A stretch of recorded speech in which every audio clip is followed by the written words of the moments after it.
Hello students, कैसे हैं आप लोग। तो एमसीसी काउंसलिंग का फर्स्ट राउंड खत्म और जो कट ऑफ था काफी चौंकाने वाला रहा। आप लोग देख ही सकते हैं क्योंकि नीट का रिजल्ट जो था तभी से पूरे जो है day by day horrible updates देखने को मिल रहे थे और उन्हीं का जो कंसिक्वेंस है वो हमें यहाँ पर शायद कट ऑफ में भी देखने को मिल रहा है। अब फर्स्ट राउंड तो हो चुका है तो फर्स्ट राउंड की हम ज्यादा चर्चा नहीं करेंगे, लेकिन यहाँ पर स्टूडेंट्स का जो कंसर्न है वो ये है कि क्या क्या उम्मीद करें वो सेकेंड राउंड में। क्या सेकेंड राउंड में आपको चांसेस रहेंगे आपके मार्क्स पर। तो सेकेंड राउंड AIQ में केवल देखिए स्टेट वाइज बहुत सारे स्टेट्स हैं, सबको कंबाइन करेंगे तो वीडियो काफी लंबा हो जाएगा और मैं हमेशा कोशिश करता हूं कि कम से कम 8-10 मिनट की वीडियो में आपको वो काम की बात बता पाऊं जो आपके लिए बहुत जरूरी है। तो ऑल इंडिया कोटा जो एमसीसी की काउंसलिंग है, all India quota second round शुरू होने वाला है। सेकेंड राउंड में क्या कट ऑफ जा सकता है, क्या चांसेस बन रहे हैं, उसकी हम यहां पर बात करेंगे। तो यहां अपन समझ लें, क्योंकि देखिए फिर से मैं बोल देता हूं, यदि आपके 200-250 नंबर भी हैं प्राइवेट कॉलेज के लिए जाना चाह रहे हैं तो बहुत सारे कॉलेजेस खुल चुके हैं। आप केवल क्वालिफाइंग मार्क्स भी लेके आए हैं तो डीम्ड यूनिवर्सिटीज, प्राइवेट कॉलेजेस बिल्कुल पलक पावने बिछाए बैठे हुए हैं आपके लिए और आप केवल बहुत सारा पैसा लेके जाइए और वहां पर आपका एडमिशन हो जाएगा। यहां हम जब बात कर रहे हैं कट ऑफ की तो हम बात कर रहे हैं गवर्नमेंट कॉलेजेस की। कैटेगरी वाइज में पूरा आपको बताने की कोशिश करूंगा कि सेकेंड राउंड में क्या चांसेस बनते हैं, क्या कट ऑफ रहने वाला है। तो चलिए सबसे पहले एक मैं शॉर्ट में आपको बता देता हूं कि फर्स्ट राउंड में क्या कट ऑफ रहा था, किस कैटेगरी में कितने मार्क्स पे हो, कितने रैंकिंग पे कट ऑफ गया है। उसके बाद उसके बेसिस पर हम आगे डिस्कस करेंगे कि सेकेंड राउंड में क्या एक्सपेक्टेड कट ऑफ है। तो आइए एक नजर इन आंकड़ों पर डाल लेते हैं। आप लोग जैसे जानते ही हैं कि फर्स्ट राउंड खत्म हो गया है। फर्स्ट राउंड का कट ऑफ जो रहा है, देखिए अनरिजर्व कैटेगरी के लिए 660 मार्क्स 660 नंबर पे रहा है। लेकिन यहाँ नंबर से ज्यादा रैंकिंग पे ध्यान दीजिए, 19,600 1900 रैंकिंग पे कट ऑफ गया है अनरिजर्व कैटेगरी का। EWS की बात करें तो 653 मार्क्स पर कट ऑफ गया है। जो आपका रैंकिंग गया है वो गया है 23,400 23,400। यदि हम ओबीसी की बात करें तो 657 मार्क्स कट ऑफ गया है और रैंकिंग इसकी कट ऑफ की रही है 20,200 20,200। एससी कैटेगरी की बात करें तो 575 मार्क्स पे फर्स्ट राउंड कट ऑफ गया है और रैंकिंग जो है वो 1,05,670 पे पहुंची है। एसटी देखिए शेड्यूल ट्राइब की सबसे जो है अलग रहता है बिल्कुल सिस्टम। यहाँ 545 मार्क्स कीजिए मार्क्स पर और 1,45,200 रैंकिंग पर यहाँ कट ऑफ गया है। ये पूरा कट ऑफ है आपका फर्स्ट राउंड का अलग अलग कैटेगरी वाइज। अब अपन बात करते हैं कि सेकेंड राउंड का एक्सपेक्टेड कट ऑफ क्या हो सकता है। तो आप समझ लें, एक्सपेक्टेड कट ऑफ निकालने के लिए बहुत सारी छोटे छोटे पॉइंट्स पे ध्यान रखना पड़ता है। अब जैसे फर्स्ट राउंड का जो कट ऑफ गया है वो कैसा रहा है, इसके बाद में कॉलेजेस में सीट्स कितनी रह जाती हैं, उन कॉलेजेस में सीट्स के बाद में पिछले कुछ काउंसलिंग का 2-3 साल का ट्रेंड क्या रहा है सेकेंड राउंड का, उसको एनालिसिस करना पड़ता है। और आप याद रखिए इसके साथ में यदि नए कॉलेजेस खुले हैं तो वो सीटें यदि इंक्रीज हुई हैं तो उनका कितना इम्पैक्ट करने वाला है, वो सीट कितनी इम्पैक्ट करने वाली हैं।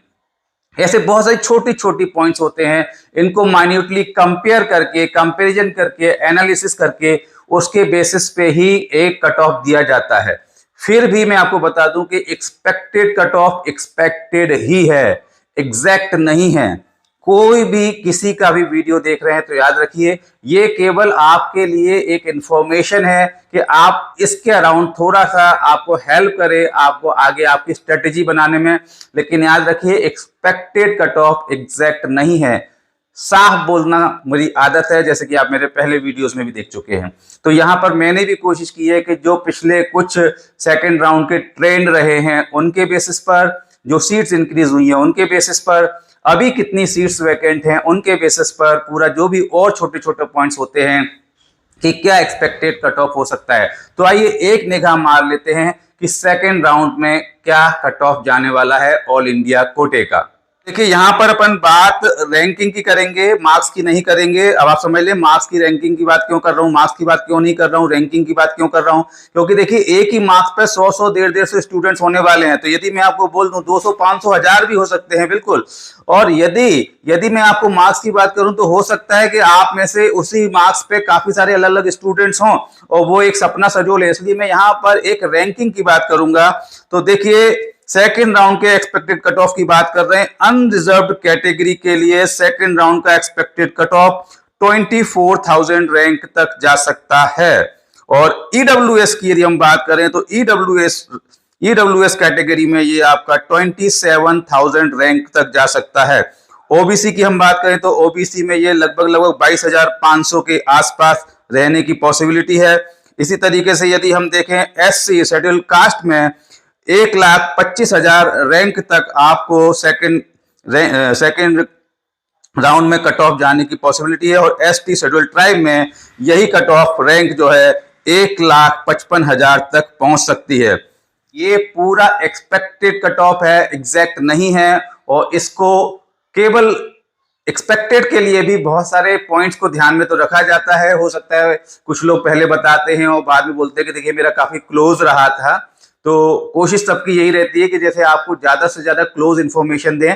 लेकिन देखिए नीट की काउंसलिंग है, हर साल आप देखते हैं कि कुछ ना कुछ बियॉन्ड इमेजिनेशन होता है। और इस साल तो रिजल्ट जो नीट 24 का आया था उसी के बाद में 67 टॉपर्स आना और सब तरह की बाद में जो भी कुछ एक्टिविटीज हुई वो इतनी सारी आवाजें उठाई। आप स्टूडेंट्स ने बहुत कैंपेन चलाए, मैंने देखा काफी सारे आपके टेलीग्राम ग्रुप्स हैं उसमें काफी सारा जो है वो प्रोटेस्ट चल रहा था, लेकिन वो सब धराशायी हो गया।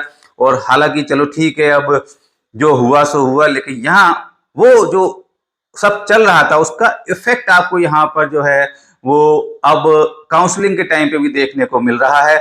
और यहाँ पर जो कट ऑफ है बहुत ऊपर जाने की पॉसिबिलिटीज पूरी दिखाई दे रही है, जिस तरीके से मार्क्स ऊपर आए थे। तो सेकंड राउंड का भी कट ऑफ आप देख ही चुके हैं कि बहुत ज्यादा नीचे नहीं जाएगा। तो जो भी स्टूडेंट्स ऐसे हैं जिनके 620-25 से कम नंबर हैं तो वो तो आप भूल ही जाएं कि इस साल कुछ बहुत ज्यादा अच्छी उनकी उम्मीदें हैं।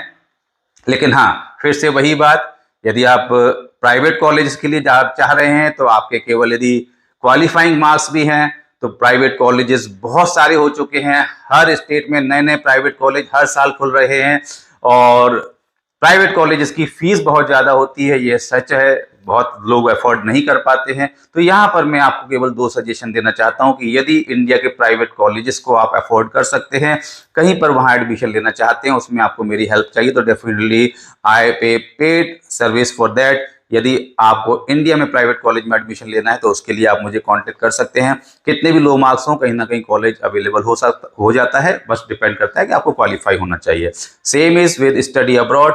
यदि आपका सपना है डॉक्टर बनने का, मार्क्स अच्छे नहीं आ पा रहे हैं, बजट भी आपका जो है वो इतना नहीं है कि 1 CR और उससे ऊपर जा पाए, तो फिर आप स्टडी अब्रॉड के लिए प्लान कर सकते हैं कि economical government colleges in there are many countries abroad जो काफ़ी अच्छा क्वालिटी एजुकेशन दे रही हैं। हजारों लाखों बच्चे इंडिया में वापस आके कहीं ना कहीं प्रैक्टिस कर रहे हैं। तो यदि उसके लिए आप मेरा सपोर्ट या गाइडेंस चाहते हैं तो भी आप मुझे नीचे दिए नंबर पे कॉल कर सकते हैं। तो इस उम्मीद के साथ कि आपका अच्छा डॉक्टर बनने का अच्छा वाला सपना अच्छे से पूरा हो, मैं आप लोगों से विदा लेता हूं। और हाँ, फिर से वही, यदि आपको ये वीडियो पसंद आए तो इसको शेयर और लाइक जरूर कीजिएगा अपने फ्रेंड्स के साथ, और इस चैनल को सब्सक्राइब भी कर दीजिएगा जिससे कि आने वाले इंटरेस्टिंग और इंटरेक्टिव वीडियोस आप तक पहुंचते रहें। अभी आप लोगों से विदा लेता हूं, नमस्कार।